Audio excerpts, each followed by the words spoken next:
जंग खैबर सुलह हुदैबिया के बाद मुसलमानों ने अपनी अटेंशन यहूदियों की तरफ की, क्योंकि यहूदी कोई ना कोई साजिश जरूर मुसलमानों के खिलाफ किया करते थे। ग़ज़वा खंदक की लड़ाई भी इन्हीं यहूदियों ने शुरू करवाई थी। हुदैबिया से पहले इन यहूदियों पर हमला करना इम्पॉसिबल था, क्योंकि अगर मुसलमान यहूदियों पर हमला करते तो मुसलमानों पर मक्का वाले हमला करते थे। हुदैबिया के एग्रीमेंट के बाद 10 साल तक अब कोई जंग नहीं होनी थी, तो ये बेहतरीन टाइम था।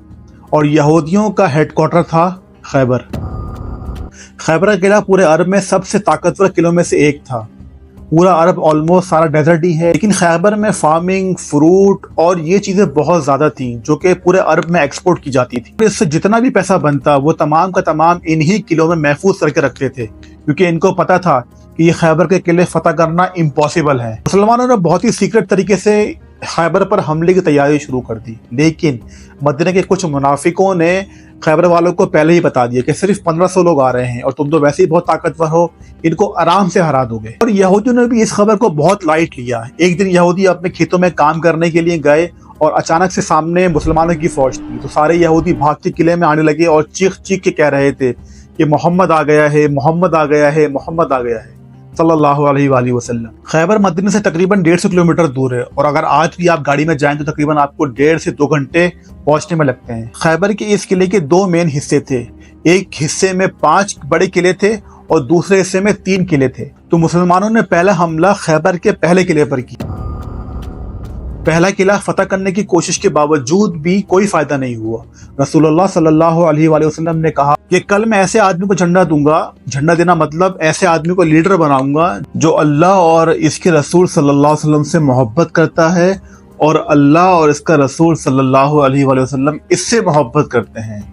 सारे सहाबी इसी उम्मीद में थे कि काश ये झंडा हमें मिल जाए। इवन के हजरत उमर रज़ी अल्लाह ताला अन्हु फरमाते हैं कि मैंने कभी भी लीडरशिप की ख्वाहिश नहीं की सिवाय इस खैबर के दिन के। रसूल अकरम सल्लल्लाहु अलैहि वसल्लम ने तमाम सहाबा को छोड़कर ये झंडा सिर्फ और सिर्फ 29 ईयर ओल्ड हजरत अली रजी अल्लाह ताला अन्हु के हाथ में दिया, और हजरत अली ने खुश होकर ये कहा कि मैं आखिरी दम तक इनसे लड़ूंगा। लेकिन रसूल अकरम सल्लल्लाहु अलैहि वसल्लम ने फरमाया कि पहले इनको इस्लाम की दावत दो, अगर ये इस्लाम में दाखिल हो गए तो ये तमाम हमारे ऊँटों से बेहतर है। हजरत अली रजी अल्लाह ताला अन्हु फौज लेकर गए और पहले किले पर हमला किया। इस पहले किले का चीफ का नाम था मरहब।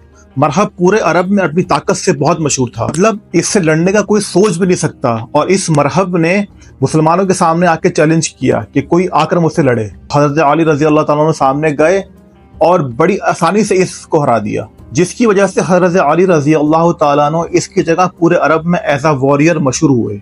इसके साथ भी लड़ाई शुरू हुई और बहुत खतरनाक लड़ाई शुरू हुई, क्योंकि यहूदी भी इस लड़ाई को बहुत जोश से लड़ रहे थे, क्योंकि अहले किताब में यहूदी, इनके लिए भी जन्नत दोज़ख का कॉन्सेप्ट तो है ही। जंग काफी देर तक चली, लेकिन यहूदी आखिरकार पहला किला छोड़कर दूसरे किले में चले गए, तो इसके साथ साथ पहला किला फतह हुआ। 3 दिन तक ये दूसरा किला फतह ना हो सका, क्योंकि यहूदियों ने भी बहुत सख्त लड़ाई की, लेकिन आखिरकार यहूदियों ने ये किला भी छोड़कर तीसरी किले की तरफ भाग गए।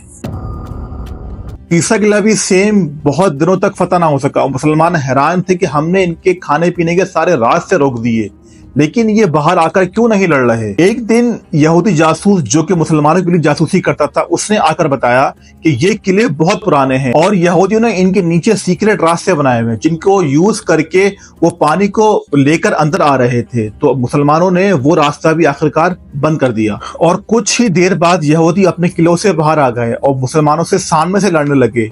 और जो भी सहाबा के सामने से लड़ता है उसका बहुत बुरा हाल होता है। 3 किले फतह करने के बाद चौथा किला भी मुसलमानों ने बड़ी आसानी से फतह कर लिया, और यहूदी चौथा किला छोड़ के 5वें किले में चले गए, यानी आखिरी किले पे चले गए। 5वां किला फतह करना इम्पॉसिबल था, क्योंकि ये 5वां किला एक पहाड़ के ऊपर बना हुआ और जो भी इस किले के पास जाता तो ऊपर से यहूदी उसे तीर मार मार कर भगा देते। इसीलिए यहूदियों ने अपनी तमाम औरतें, तमाम बच्चे इसी किले में महफूज किए हुए थे। इवन अपना सारा माल जो कि सिल्वर, गोल्ड, एवरीथिंग इसी किले में मौजूद था। और अगर हिस्ट्री ने हमें कोई चीज सिखाई है तो वो ये सिखाई है कि सबसे ज्यादा पैसा यहूदियों के पास पड़ा होता है। मुसलमानों ने बहुत कोशिश करी इस 5वें किले को फतह करने की, लेकिन ये बहुत ही इम्पॉसिबल था। यहाँ जब कोई और रास्ता नहीं था तो रसूलुल्लाह सल्लल्लाहु अलैहि वसल्लम ने टेक्नोलॉजी का इस्तेमाल किया और रैम्स को आगे किया اور یہودیوں پہ بمباری شروع کر دی اور اس قلعے کی دیوار کو توڑنے لگے، اور بہت کوشش کے بعد آخرکار اس قلعے کی ایک دیوار گر گئی،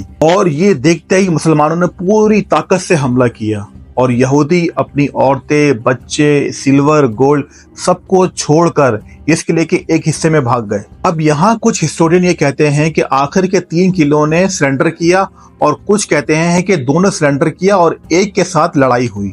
لیکن اب مسئلہ یہ نہیں، خیبر فتح ہو گیا ہے۔ آخر یہودیوں نے سخت لڑائی کے بعد سرنڈر کر دیا، اور رسول اللہ صلی اللہ علیہ وآلہ وسلم نے ان سب کو معاف کر دیا۔